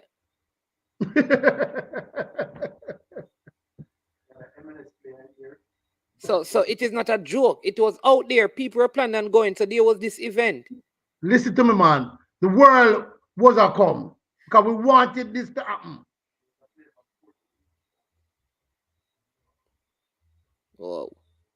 And so people, for those of you who don't remember, this is the under 23 that Kyle Butler was a part of. I think Kyle Butler ended up being a part of that team. That played in that's Craig Butler's son in the game in Arnett Gardens, and that team never qualified. Right. I think we lost to the first time to Grenada at one of those minnows from out of the Caribbean, and we were knocked out at the tournament. I don't think we even advanced to the other stage. No, we never advanced. Yeah, but Sir Mike, I mean, we're running up on 2 hours, so I'm going to release it, but we're going to talk again because we need to get in, because I mean, there's a lot of information that send kits knocked us out. Yeah, send kits. Send kits two country where them never know what the football look like and then beat we. And Jamaica was supposed to be a top caliber team. That's what I tell you, say, there's a thing called loyalty that we don't have. And we don't love, these guys don't love the country, boss. Yeah. Neil said Mr. Speed said that they lost their corporate status, and he was ambiguous about whether he understood FIFA would stop funding them if the FIFA was no longer a non-profit org. Also, they had lost it. So we need to check out that. We need to check out. We need like, this. There's a lot of things you need to check out. No, all I'm saying is that this is like, I would want to say, but I don't want to minimize the work of the kind of media we have. But we're the big platform, the big TV station and radio station. They have a wider audience. Listen to me. Remember, I tell you now, some people get some things and them keep quiet. They don't say nothing about anything for pull the plug. Because remember, before the campaign started for the Reggae Boys to go to the World Cup, I told a couple of the medias, they're not going anywhere. Because if you're not being prepared, you're prepared to fail. And then arguments start between the players, the coaches, management. Coach not talk to certain player, president not talk to coach, Gensec not talk to this one, all kind of foolishness. So how you expect to go anyway? Yeah. These are things that happen. Yeah. Braxton Irie, we did have a conversation with him already, you know. It's on the channel, but we'll get him back, man. And then Boris is saying that a lot was put in place with Mike and Tigo Bob from New York. So Tigo Bob was the other person working with you on this. We had a team. Remember, I tell you, we have a team. We have a team in California, we have a team, Florida, all over the place. Just pick up the phone, call, and what we're planning on doing this with the country, and everybody just join in. Okay. Players come from everywhere. Minnesota. Yeah. Someone when they came to Florida, them said the first time I see so much sunshine. Appears know them living now. Oh. It just goes to show you. But you said 2 of those players. One is Ian Fry, and William Booth is one of those. Yeah. William Booth that plays in the USL now is one of those players too. Yeah, right. He might play the USL. Yeah. And we have players in Belgium. I don't know the names though. Any of the names you remember, so we can, because these are Jamaicans. We put them in our database, you know, and we didn't do anything for last 2 years. But we're going to look back to start back doing an under 17 program, just for us up here in the US, so we can get these kids out to college, and you know, we can make it to the top level, but mostly for the youth them to go to school. Because I believe in education. Yeah. A lot of persons were saying that Fry should get a look in with the national team, you know. Yeah, long time, man. Them go Jamaica, man, and them run him, man. They never good. And he was the youngest player on our team. Yeah. But we'll get through that. We'll pick up on some of the players next time when we talk and get into some other things. So I look forward to getting the bylaws and the, again, man. You know it's not to reach me. Yeah, man. Yeah, definitely. But the last word is yours. I mean, a lot of persons are, they really enjoy the conversation we have had. It's 2 hours, so you take the last word. I don't know if you want to thank the people, whatever you want to say in closing, and then I'll wrap up. I thank the folks, the fans are the folks that's listening, and I hope we all can put together and make some changes, some big changes, implement, and don't be afraid to come forward, say what you have to say, and make the changes. And if you know anybody anywhere that is supposed to cast a vote, let them know what's going on and the people that's who is in power, because we need changes. Because here what happened. We need to see our country back on top again. And we need also to guide some of these kids in Jamaica so they can go to school, get education, and stop sign with these professional teams at an early age and then get stuck. Cannot go to school in the States or elsewhere, because we are looking for student athletes, not professional athletes. And like I said, thanks for everybody and thank you inviting me to come and sit on your platform and also getting the message out, because we need to get the message out. Yeah, man. Now you have a station over there as well in the States that you work on sometime in New York. Which station is that, sir? Oh, geez, it's on the website. Keep forgetting. I know they were part of the sponsor. Text it to me later on. Yeah. Yeah, so people, you have it, right? This is Mr. Michael Barnes, right? Mikey Barnes. Mikey Barnes, played several years in Frankfurt in Germany. Yeah, in the Bundesliga. In the Bundesliga. He was told that he was coming to get somebody position. That is why he couldn't get into the Jamaica team. So yeah, man, let's back and leave that. I never need that. A matter of fact, one of the questions was brought up. George Weah, son, because George Weah is my good friend. Right. His son wanted to play for Jamaica. Yeah, and I they heard turned that. him down too. They turned out really? No, man. Timothy Weah. They turned him down. Are you sure that he was turned down? Yes, they turned down Timothy Weah. His mother's a Jamaican, you know. Yes. She married to George Weah, Libya. Did they turn him down or USA grab him before Jamaica? No. They turned him down. They're never good enough. What? When did they do that? That's when he was young. That's one of the reasons why we started this campaign, to get the Jamaican kids them out. So he tried to make a Jamaica youth team. Grab them. No, man. Listen, I need to know when that happened and who was the coach. And they tell him that he's not good enough. He was 14-year-old. Where did this happen? In the States or in Jamaica? In Jamaica. He came to Jamaica. Yes. And they told him he's not good enough. To Jamaica, you know. And I'm turning them down. That's why we need people like you and the fans that listen to you to implement these things to the JFFs. So we are watching them and watching every move that mistake them make, and we're going to make them correct it. I didn't know that. I heard about Raheem Sterling. Well, but I didn't know that's another story. That's another story. Yeah. Anyway, Omar Gray, we'll pay you to come to Jamaica and turn them down. Them are Gray? No, man. Andre Gray. What about Omar Gray? Omar Gray. He's playing for... his sister play World Cup for Jamaica. Oh. There's a Omar Gray, the brother. He played for New Mexico. He was on our squad and them turned him down. Okay, listen, we're going to have to pick up this at the next time. Yeah, man. So Sir Barnes, hey, man, bless up every time. Really appreciate all the information. Yeah, man. I mean, love to everybody, and walk good. Yeah, hey, you walk good enough because it's some serious. And make sure when you ask a question, you ask some detailed questions.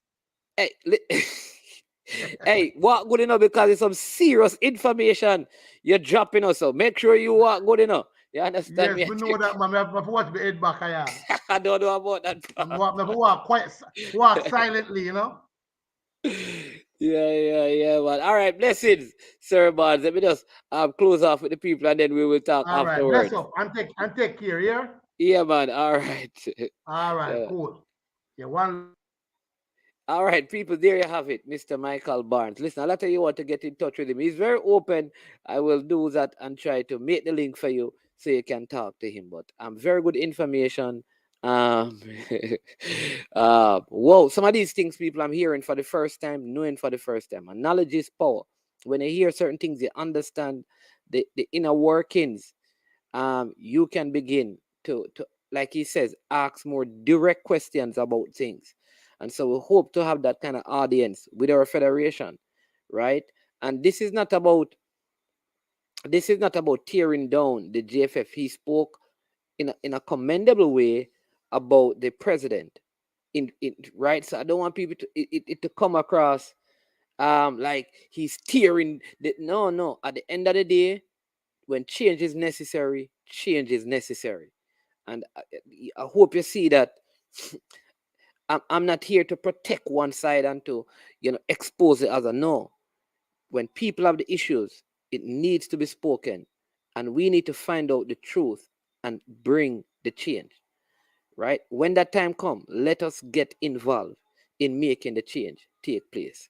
This has been absolutely fantastic. Listen, there's a whole next set of stuff that Mr. Barnes and I talk about about the other side of football, about local footballers and some of the experiences.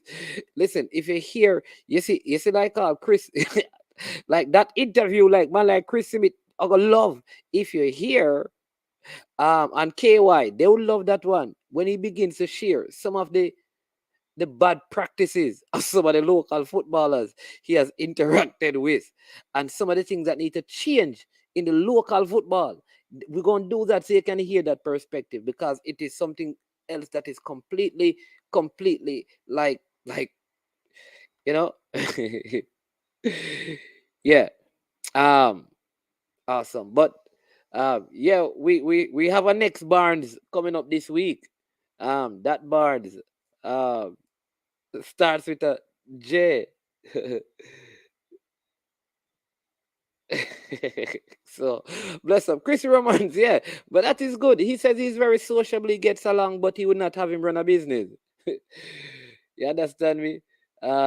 So please remember that. But bless up. Listen, take care. Enjoy the rest of your evening. I don't know who is having a show. I think triple treat second night, second is going on. I don't know who else is on. I think Ryan is probably going to be off. Listen, I want to say to the Liverpool people, for City to be leading you by 14 points and the title be decided in the last 30 minutes of the weekend, you did a commendable job. Listen, you won 2 titles, and at one point it never looked like. So I want you to big up yourself, because you and City have been the 2 most consistent team in England over probably the last 5 years. It's very rare that a team accumulates so many points and not win the title. So disappointing, but I think highly commendable. Highly commendable that you made up like 12 points throughout the season. So you have big game coming up. Focus on that. You understand me? Focus on that. You understand me? Bless up. No, man. You're the one. No, Owen. But seriously, listen. When you think about where Liverpool was in January and where they are now, it is commendable, brethren, to accumulate so many points and not win. It's the second time, this is happening to them. So over the last, over which 5 years, Liverpool has done this over 4 years. And I said 4 to 5 years, CC. What wrong with you, man? Come on, man. Anyways, bless up. CC, you're a Chelsea fan. You finished third. You should not be in the conversation. You notice I don't bring up Arsenal, brother. Don't bring up, leave. This is Chelsea and City. This is City and Liverpool. This has nothing to do with Chelsea, sir. Stay out of this, Mr. CC. Anyway, bless the people. Enjoy the rest of the Sunday evening. Hit rewind and watch from the beginning. You will enjoy it. I'm management. This is I Am Sure Sports, and we are over and out. Yo, watch about dog, SK New Erdis, the body out there, Sniper King I represent for I Am Sure Sports. You get to me, I say, when you want the latest news and sports and updates and all of that, check out I Am Sure Sports. You know the thing goes in. Remember, you cover the whole island. Remember Kingston, Westmoreland, Galchester, Orchard Race, Galtigo Bay, everywhere. I Am Sure Sports, check it out for the latest news and latest updates. Sniper King I represent. Where them feel like, ha. Yeah, someone on for the food from we young, from we day, you need height. I Am Sure Sports. Yeah, dog.